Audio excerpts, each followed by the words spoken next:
Now, Jadon Sancho and Raheem Sterling both completed deadline day moves to try and reignite their club careers. Sancho headed to Chelsea and Sterling joined Arsenal. Nick Wright is alongside me to look through both in a little more detail. We'll start with Sancho then, Nick, and plenty of options for Chelsea in that area of the pitch. Where does he fit?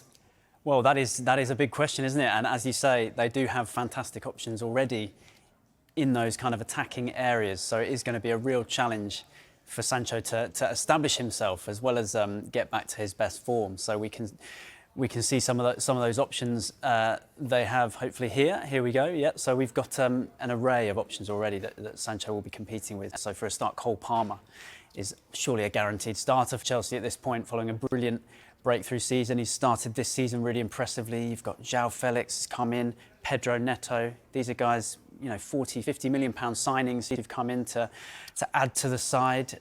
We've got Noni Madueke, who's obviously scored a hat-trick this season against Wolves, got himself an England call-up. He's looking in good form. Wolves got himself, of course, Christopher Nkunku and Mykhailo Mudryk, an 88.5 million pound signing as well. So Jadon Sancho, yeah, he does have his work cut out to kind of carve out a space for himself in that side. I suppose all of these players are really competing for those three attacking spots, aren't they? The left side, the right side, and the number 10 position behind the striker. So an array of options, and it will be really interesting to see whether Sancho can force his way in.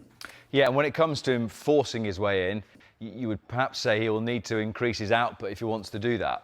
I think so, yeah. I mean, he's obviously a fantastic talent. I don't think his talent is in question, and he really began fulfilling his potential in these early seasons here at Borussia Dortmund. You know, we see the numbers here. I mean, 26 goals and assists in his first full season at Dortmund.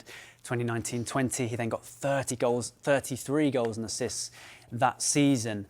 And 19 the following season, which was his final season at Dortmund. It was after that things began to go downhill for him, really. The move to Manchester United didn't work out in the way that he or the club would have hoped, and his numbers obviously not at the same level as they were previously. So we also see his minutes played declining season on season there. So yeah, a lot of work for him to do to get those minutes up, get himself playing regularly again, but also get the numbers up and get back to the form he showed at Borussia Dortmund.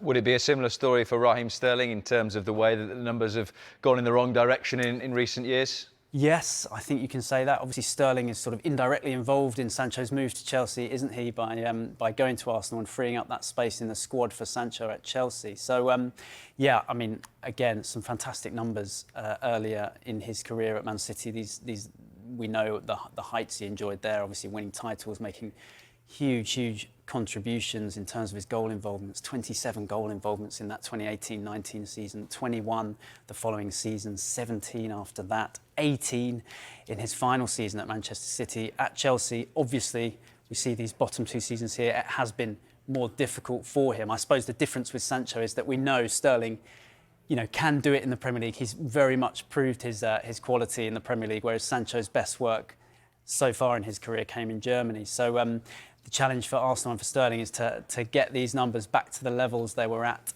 Manchester City. I would be fascinated to see a piece, actually, if there's any attacking player that's left Manchester City and their numbers have gone up, because I suspect there probably aren't too many of them. Yep. Anyway, we touched on the number of options that Chelsea have in Sancho's position. That's a little bit of an advantage for Sterling, is that Arsenal, I was going to say, aren't quite as blessed. They're still quite good, that quintet of players, yeah, but still not as many as Chelsea anyway. They're not bad, are they? But no they have fewer options, I suppose, fundamentally. I mean, that's the key point here, isn't it? It does look, on the face of it, that Raheem Sterling has a better chance than Sancho of playing regularly. We know he likes to play off the left. He'll be competing with Martinelli and Trossard, but he can also play on the right and provide competition for Saka. So opportunities for him to really make a place for himself. The other thing you'd say is that Jesus, Trossard, and obviously they use Havertz too, can all play down the middle, as actually probably could Sterling. Yeah, well, that's another advantage for him, his versatility. He has been used in that false nine role before, and that is something that Arsenal may revisit. Of course, Raheem Sterling worked with Mikel Arteta very successfully at Man City as well. So that is another advantage for him there in terms of getting back to his best.